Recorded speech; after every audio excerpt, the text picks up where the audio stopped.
ध्यान की एक शांत सांझ थी, जब पहाड़ों की चोटियों पर सूर्य की आखिरी किरणें ठहर ठहर कर धरती को चूम रही थीं। हवा में एक ऐसी निस्तब्धता थी जो मानो युगों से किसी खोजी साधक की प्रतीक्षा कर रही हो। इस शांत वातावरण में हिमालय की गहराइयों में बसे एक प्राचीन आश्रम के आंगन में एक युवा साधक धीमे कदमों से आगे बढ़ रहा था। उसके हृदय में वर्षों से जमा हुई अनकही व्याकुलताएं थीं, मन में अनसुलझे प्रश्नों की गांठें थीं, और गले में एक ऐसी दबी ऊर्जा थी जो कई बार उसे चुप करा देती थी, कई बार उसे बोलने देती थी पर अपनी सच्चाई व्यक्त नहीं करने देती थी। उसका नाम आरव था, एक खोजी यात्री जो अपने भीतर के सत्य को पहचानना चाहता था। वह जान चुका था कि जीवन में कई बार ऊर्जा सिर्फ शरीर में नहीं, भावनाओं में भी अटक जाती है। कई बार हम बोलना चाहते हैं पर शब्द नहीं निकलते, कई बार बोलते हैं पर अपनी आत्मा की आवाज नहीं बोलते, और कई बार हम अपनी ही इच्छाओं, अपने ही दर्दों, अपने ही सपनों को गले में दबाकर खामोश चलते रहते हैं। इस गले में अटकी खामोशी को प्राचीन शास्त्रों में विशुद्ध चक्र का अवरोध कहा गया है। आरव जानता था कि इस चक्र को खोलना ही उसकी यात्रा का अगला पड़ाव था, पर उसे यह नहीं पता था कि इस मार्ग पर उसे किस दिशा में चलना होगा। इसी उलझन में वह आश्रम के उस प्राचीन गुरु के सामने पहुंचा, जिन्हें सभी महातपस्वी के नाम से जानते थे। एक ऐसे संत जिनकी उपस्थिति मात्र से मन शांत हो जाता था और हृदय अपने भीतर छिपी सच्चाइयों को पहचानने लगता था। महातपस्वी एक पुराने बोधि वृक्ष के नीचे बैठे थे, जहां हवा की हर लहर मानो अपनी प्रार्थना लेकर आती थी। आरव ने उनके सामने प्रणाम किया और धीमे स्वर में कहा, गुरुदेव, मेरे भीतर कुछ अटका हुआ है। मैं अपने सच को व्यक्त नहीं कर पाता। मेरे शब्द, मेरी इच्छा, मेरी ध्वनि सब गले में जमा हो जाती हैं। मुझे लगता है जैसे मेरे भीतर कोई दरवाजा बंद है, जिसे मैं खोल नहीं पा रहा। महातपस्वी ने मुस्कुराते हुए उसकी ओर देखा, मानो वे पहले से जानते थे कि यह प्रश्न आज यहाँ आने वाला है। उन्होंने शांत स्वर में कहा, आरव, जो तेरा प्रश्न है वह सिर्फ तेरा नहीं। हर आत्मा अपने जीवन में किसी न किसी मोड़ पर इस अवरोध को महसूस करती है। ये वही स्थान है जहाँ से हमारी आत्मा अपनी सच्चाई बोलती है। इसे खोलना आवश्यक है, क्योंकि जब गला मुक्त होता है तो चेतना प्रवाहित होती है, और जब चेतना प्रवाहित होती है तो मनुष्य अपनी वास्तविक आवाज पाता है। आरव ने आश्चर्य से पूछा, गुरुदेव, यह विशुद्ध चक्र वास्तव में क्या है? गुरुदेव ने अपनी आंखें बंद की और बोले, विशुद्ध का अर्थ है शुद्धता। ये चक्र हमारे गले में स्थित है। ये वह स्थान है जहाँ वाणी, सत्य, अपनेपन, रचनात्मकता और प्रामाणिक भावनाओं की ऊर्जा बहती है। जब ये चक्र बाधित होता है तो व्यक्ति अपने मन की बात कह नहीं पाता। जब ये चक्र जागृत होता है तो व्यक्ति अपने भीतर की आवाज को पहचान लेता है। उन्होंने आगे कहा, पर इसे खोलने का मार्ग शब्दों से नहीं, श्वास से होकर गुजरता है। प्राचीन हिमालय में साधकों द्वारा संरक्षित एक ऐसी श्वास विद्या है जो विशेष रूप से विशुद्ध चक्र को शुद्ध करती है और गले में जमा अनकही ऊर्जा को मुक्त करती है। यह विद्या उतनी ही सरल है जितनी हवा, पर उतनी ही गहन है जितनी शांति। आरव ने ध्यान से सुना। उसके मन में एक नवीन जिज्ञासा जन्म ले चुकी थी। वह समझ चुका था कि आज उसे वह ज्ञान मिलने वाला है जिसके लिए वह कई जीवनों से भटक रहा था। गुरुदेव ने अपनी दृष्टि आसमान की ओर उठाए और बोले, आरव, मनुष्य जब सांस लेता है तो सिर्फ हवा नहीं लेता, वो जीवन लेता है। और जब सांस गले के मार्ग से गुजरती है तो वो विशुद्ध चक्र के द्वार से होकर बहती है। अगर तू अपनी सांस को पवित्र कर ले, अपनी ध्वनि को जागृत कर ले और अपने गले की ऊर्जा को शुद्ध कर ले, तो तू अपने भीतर की अटकी हुई ध्वनि को मुक्त कर सकता है। आरव के भीतर बिजली सी कौंध गई। वह जान गया कि उसकी साधना आज एक नए अध्याय में प्रवेश कर रही है। गुरुदेव ने उसे बोधि वृक्ष की छाया में बैठाया। हवा का एक मंद झोंका आया, जो उस क्षण मानो आकाश की ओर से एक आशीर्वाद था। बोधि के सूखे पत्ते एक स्वर्गीय धुन में सरसराए। दूर कहीं से मंदिर की घंटियों की गूंज सुनाई देने लगी, जो वातावरण को और पवित्र बना रही थी। गुरुदेव ने कहा, आज मैं तुझे वह प्राचीन श्वास विद्या सिखाऊंगा जिसे नाद विशुद्धि प्राण कहा जाता है। ये वही विद्या है जिसके द्वारा हिमालय के ऋषि अपनी वाणी को शुद्ध थे और अपने सत्य को स्पष्ट रूप से प्रकट कर पाते थे। इस विद्या से न केवल गले का अवरोध टूटता है, बल्कि मन की धुंध छटती है और व्यक्ति में साहस, स्पष्टता और अभिव्यक्ति की शक्ति बढ़ती है। आरव ने आंखें बंद कर ली। उसके हृदय की धड़कनें धीमी हो गईं, सांसें शांत होने लगी और वह पूरी तरह गुरु के शब्दों में समा गया। गुरुदेव बोले, इस विद्या का पहला चरण है हवा की शुद्ध ध्वनि को सुनना। जब तू श्वास ले तो उसकी आवाज को सुन, जब तू श्वास छोड़े तो उसकी ध्वनि को पहचान। ये ध्वनि ही तेरे भीतर का पहला नाद है जो विशुद्ध चक्र को छूकर निकलता है। धीरे धीरे आरव ने अपनी श्वास को पहचाना, एक सहज, मधुर, भीतर तक उतरती हुई ध्वनि, जैसे कोई नदी धीरे धीरे बह रही हो। गुरुदेव ने आगे कहा, अब इस श्वास के साथ हम और स की ध्वनि को मिलाने दे। हम जब तू सांस भीतर लेता है, स जब तू सांस बाहर छोड़ता है। ये दो ध्वनियां मिलकर तेरे भीतर एक ऐसी कंपन पैदा करेगी जो गले में जमा हर अवरोध को टुकड़ों में तोड़ देगी। आरव ने पहला चक्र आरंभ किया, हम स, और तभी उसे महसूस हुआ जैसे उसके गले में वर्षों से जमा एक कठोर गांठ धीरे धीरे पिघलने लगी हो। गुरुदेव ने कहा, अब हम दूसरे चरण में प्रवेश करेंगे, विशुद्ध नाद स्वर। ये वह ध्वनि है जो तू अपने गले में पैदा करेगा, पर यह गला बंद करने की ध्वनि नहीं होगी, बल्कि खोलने की ध्वनि होगी। गुरुदेव ने गहरी श्वास ली और एक मधुर, कंपन युक्त औ की ध्वनि उत्पन्न की।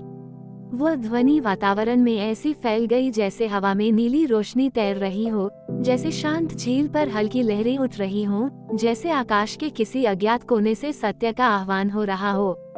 आरव ने भी वही ध्वनि निकाली, औ, और विश्व उसके भीतर उतर आया।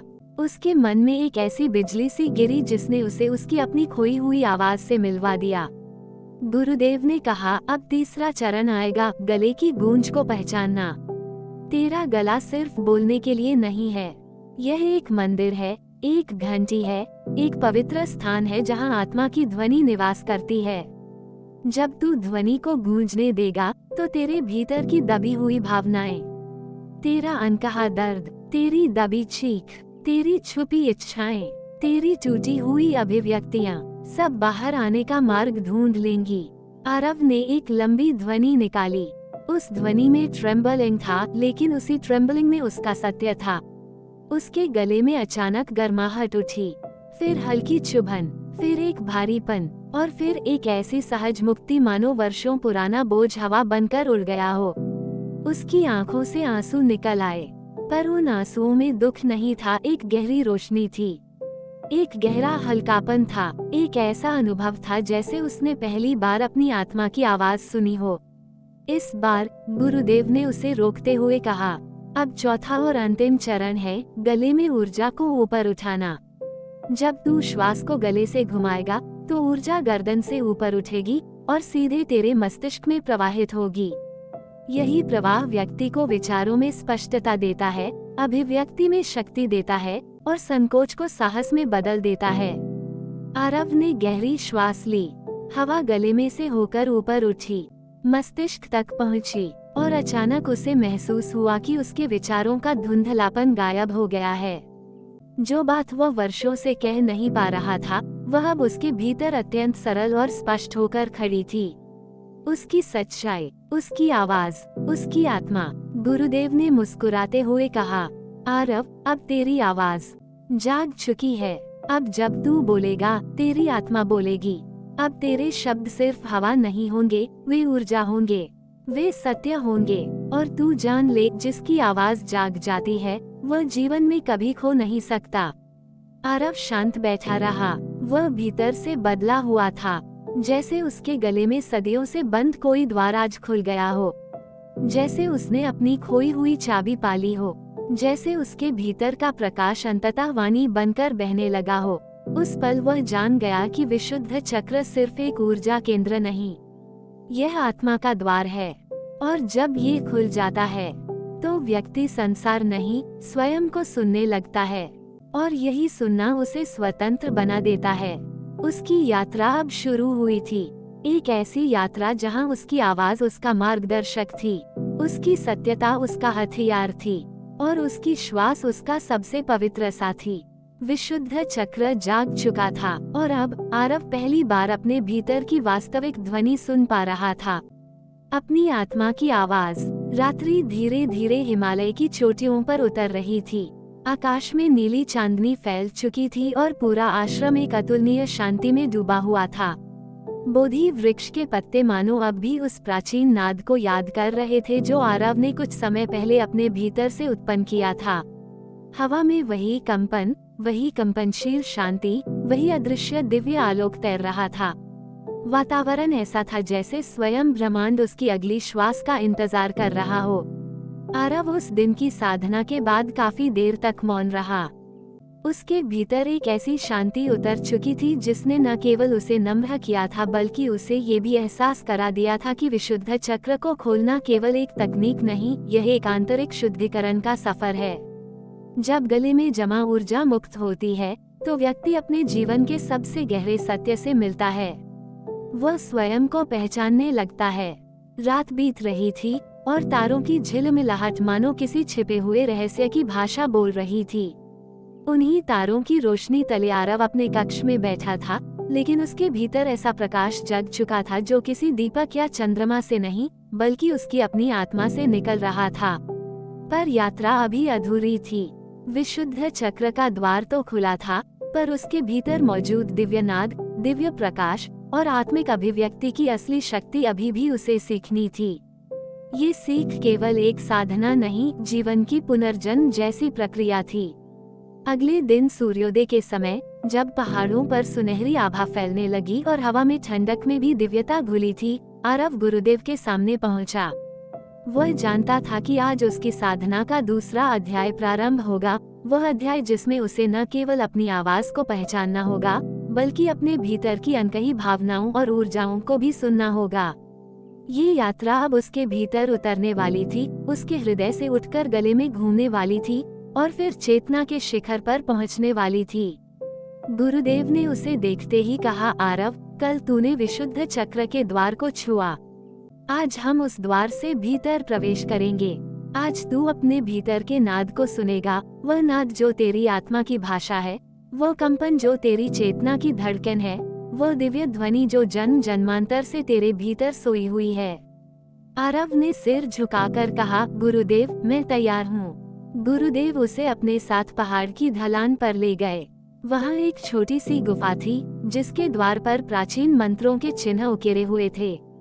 गुरुदेव ने कहा, ये गुफा सदियों से साधकों का आश्रय रही है। यहाँ ध्वनि दीवारों में नहीं टकराती, ये हृदय में प्रवेश करती है। ये वह स्थान है जहाँ नाद अपना रूप दिखाता है और चेतना अपनी ध्वनि पहचानती है। गुफा के भीतर अंधकार था, लेकिन वह अंधकार डराने वाला नहीं था। वह ऐसा अंधकार था जो मन को बाहरी दुनिया से अलग करता है ताकि मन अपने भीतर उतर सके। गुरुदेव और आरव उस शांत गुफा में बैठे। दीवारों से टपकते पानी की बूंदें एक पवित्र लय बना रही थीं।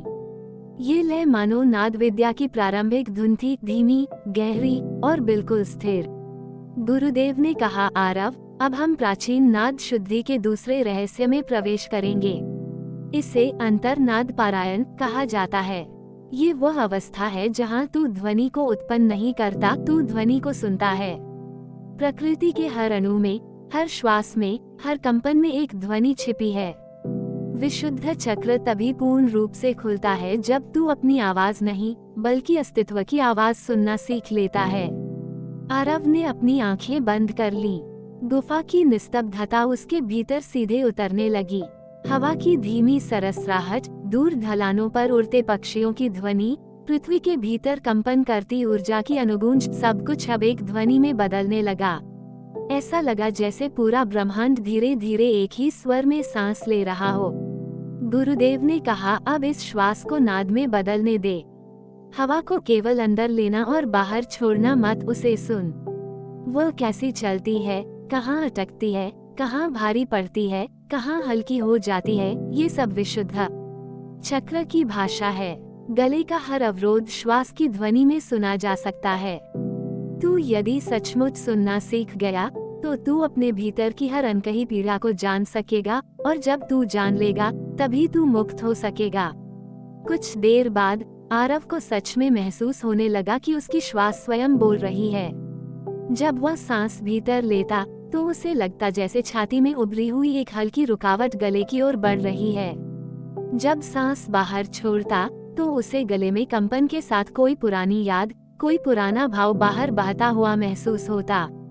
यह अनुभव किसी साधारण श्वसन अभ्यास जैसा नहीं था, यह उसके भीतर छिपे इतिहास को सुनने का अनुभव था। उसने महसूस किया कि उसके भीतर वर्षों से जमा हुआ कुछ ऐसा जो वह व्यक्त नहीं कर पाया था, धीरे धीरे पिघल रहा है। उसकी श्वास में एक अनोखी लय बनने लगी, उसके गले में गर्माहट उठने लगी। वह गर्माहट एक दिव्य शुद्धि जैसी थी। गुरुदेव ने कहा, अब तू उस श्वास को गले के केंद्र में रोक। उसे रोकना, उसे दबाना नहीं है, यह उसे पहचानना है। जब तू ऊर्जा को पहचानता है तभी वह ऊर्जा तेरे आदेश को मानती है। आरव ने श्वास को गले के बीच रोका। पूरा शरीर जैसे शून्य में स्थिर हो गया। उसकी चेतना अब केवल गले की ऊर्जा में केंद्रित हो गई। उसी क्षण उसे एक गहरी नीली रोशनी का अनुभव हुआ, एक ऐसी रोशनी जिसे उसने पहले कभी महसूस नहीं किया था। वह रोशनी उसकी कल्पना नहीं थी, वह ऊर्जा का वास्तविक रूप था। विशुद्ध चक्र का रंग सदियों से नीला माना गया है और अब उसे उसी कंपन की नीली आभा सचमुच दिखाई देने लगी। गुरुदेव ने कहा, अब इस ऊर्जा को स्वर में बदल दे। कोई शब्द मत बोल, सिर्फ ध्वनि। वह ध्वनि तेरी आत्मा की आवाज होगी। आरव ने धीरे से गहरी श्वास छोड़ी और उसके गले से एक दिव्य ध्वनि उठी। ओह! वह ध्वनि कंपन करती हुई पूरे गुफा में फैल गई। गुफा की दीवारें भी मानो उस ध्वनि के साथ जीवित हो उठीं। ये ध्वनि उसके भीतर फिर गूंजने लगी। हर गूंज उसके गले की पुरानी बाधाओं को ढीला कर रही थी। हर कंपन उसकी आत्मा की परतों को साफ कर रही थी। हर स्वर उसके भीतर की किसी भूली हुई याद को मुक्त कर रहा था। आरव को लगा जैसे उसके भीतर कोई पुकार रहा हो। वह पुकार उसकी अपनी आत्मा की थी, जो इतने वर्षों से उस तक पहुंचने की प्रतीक्षा में थी। गुरुदेव ने कहा, अब इस ध्वनि को लंबा कर, उसे बहने दे, उसे रोक मत, उसे दिशा मत दे, उसे वही बनने दे जो वह बनना चाहती है। यही विशुद्ध चक्र का वास्तविक उद्घाटन है।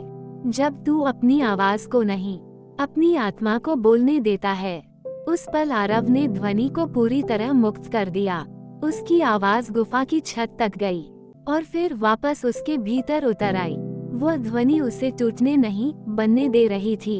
उसका चेहरा शांत हो गया, आंखों से आंसू बहने लगे, पर वे आंसू किसी दर्द के नहीं थे, वे मुक्ति के आंसू थे। गुरुदेव ने धीमे स्वर में कहा, आरव, ये है विशुद्ध चक्र की मूल साधना। जब तेरी आवाज, तेरी श्वास और तेरी चेतना एक हो जाती है, तो गले में जमा हर अवरोध, हर दबी हुई बात, हर रोका हुआ भाव, सब पवित्र ज्वाला में बदल जाता है। तू अब वो नहीं रहा जो कल था, क्योंकि आज तूने अपनी आत्मा की पहली ध्वनि सुनी है। कुछ देर बाद आरव के भीतर एक शांत स्थिरता फैल गई। अब वह अपने भीतर से निकलती हर ध्वनि को पहचान सकता था। अब उसकी श्वास में नाद था, उसकी चेतना में स्थिरता थी, उसके गले में वह दिव्य हल्कापन था जो केवल विशुद्ध चक्र के पूरी तरह जागरण से मिलता है। गुरुदेव ने कहा, अब तुझे अंतिम रहस्य बताता हूँ। विशुद्ध चक्र जब जागरूक होता है तो व्यक्ति केवल बोलना नहीं सीखता, वह सुनना भी सीखता है। वह अपनी भावनाओं को सुनता है, दूसरों की नीयत को सुनता है, ब्रह्मांड के संकेतों को सुनता है, और सबसे बढ़कर वह उस दिव्य नाद को सुनता है जिससे ये सृष्टि बनी है। आरव के भीतर कंपन उठने लगा। उसने महसूस किया कि गले में एक पवित्र ज्योति जल चुकी है। वह ज्योति सिर्फ ऊर्जा नहीं थी, वह एक नई पहचान थी, एक नई आवाज थी, एक नया जन्म था। अब उसे अपने जीवन का हर शब्द, हर सत्य, हर अभिव्यक्ति एक नई गहराई से महसूस हो रहा था। गुरुदेव ने कहा, अब तू तैयार है। विशुद्ध चक्र केवल आवाज का चक्र नहीं, ये चेतना का चक्र है, ये सत्य का चक्र है, ये रचनात्मकता का चक्र है।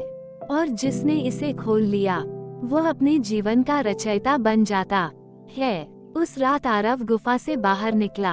आकाश में तारों की नई चमक थी, हवा में नीले रंग का दिव्य कंपन था, और उसकी श्वास में वह ध्वनि थी जिसे केवल वही सुन सकता था जिसका विशुद्ध चक्र जाग चुका हो।